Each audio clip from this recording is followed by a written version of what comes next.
Assalamualaikum warahmatullahi wabarakatuh. Halo teman-teman, kembali lagi sama saya Sinta Aprita. Kali ini kita akan bahas tentang cara pemesanan obat di apotek. Stay tune ya.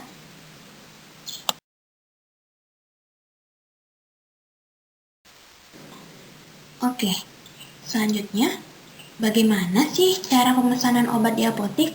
Nah, untuk pemesanan obat dipesan dari PBF atau Perdagangan Besar Farmasi dengan disertai SP atau surat pesanan yang ditandatangani oleh apoteker sehingga ada tanggung jawab penuh terhadap obat yang akan dibeli.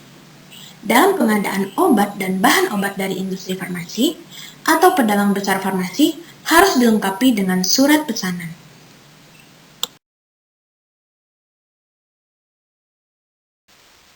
Nah, di bawah ini adalah beberapa contoh obat yang termasuk ke dalam beberapa golongan obat. Yang pertama, golongan obat bebas. Yang kedua, golongan obat bebas terbatas. Dan yang ketiga adalah golongan obat keras, di mana masing-masingnya terdapat logo yang bisa saudara kenali dari video ini.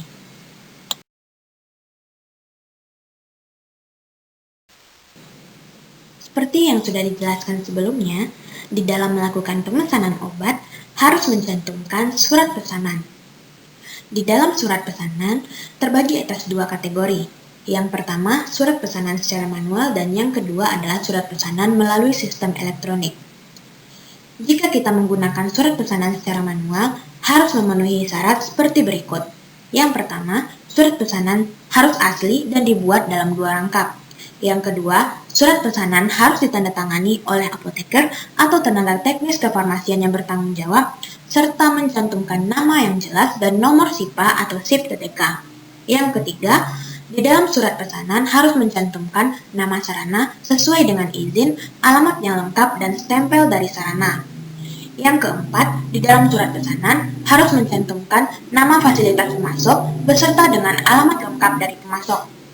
Yang kelima, di dalam surat pesanan harus mencantumkan nama, bentuk, dan kekuatan sediaan, kemudian jumlah dalam bentuk angka dan huruf, dan isi dari kemasan obat. Yang keenam, di dalam surat pesanan harus diberikan nomor urut, nama kota, dan tanggal yang tepat.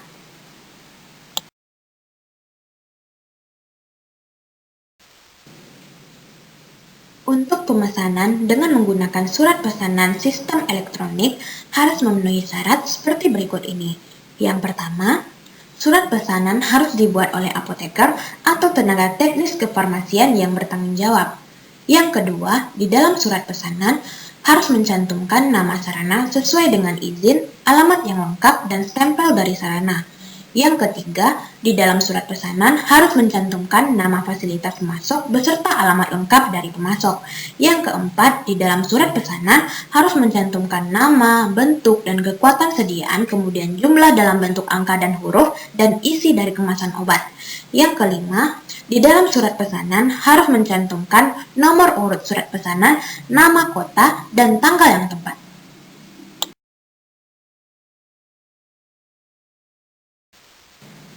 Dalam melakukan pemesanan obat menggunakan surat pesanan melalui sistem elektronik, yang harus diperhatikan adalah yang pertama, bisa menjamin ketelusuran produk.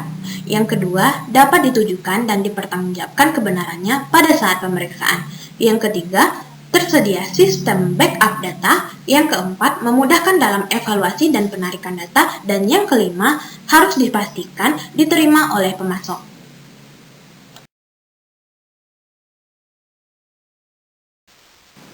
Berikut ini adalah alur dalam pemesanan obat. Yang pertama sekali kita lakukan adalah melakukan pengecekan stok di apotek.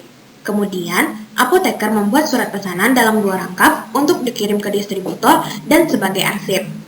Kemudian, surat pesanan diserahkan ke salesman pedagang besar farmasi, yang nantinya pesanan tersebut akan diproses oleh PBF, di mana PBF akan mengirimkan pesanan beserta faktur penjualan. Kemudian, apoteker penanggung jawab apotek akan menerima pesanan dan memberikan stempel, kemudian memberikan tanda tangan kepada faktur tersebut.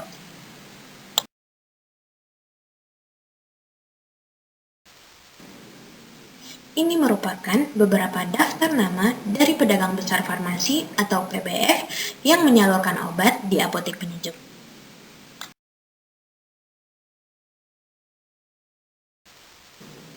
Hal penting yang harus kita ketahui tentang surat pesanan, yang pertama, jika surat pesanan kita tidak dapat digunakan karena suatu hal, maka surat pesanan tersebut harus diberi tanda pembatalan dan diarsipkan bersamaan dengan surat pesanan yang lainnya. Yang kedua, jika surat pesanan kita tidak bisa dilayani baik sebagian maupun sepenuhnya, kita harus meminta surat penolakan dari pemasok dan disimpan bersamaan dengan arsip surat pesanan. Kemudian, yang ketiga, arsip surat pesanan harus kita simpan sekurang-kurangnya 5 tahun berdasarkan tanggal dan nomor urut dari surat pesanan.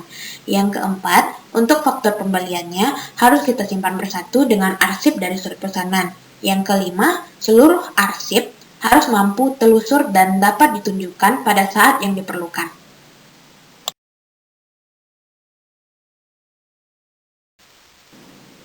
Berikut ini adalah contoh belangko dari surat pesanan untuk pengadaan obat.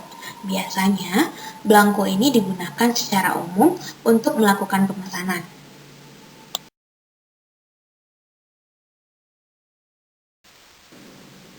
Ini merupakan bentuk belangko dari surat pesanan, baik itu obat bebas terbatas, dan obat keras di apotek penyejuk.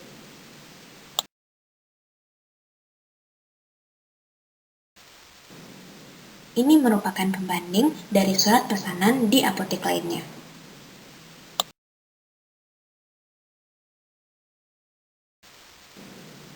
Oke teman-teman, sekian dulu pembahasan kita kali ini.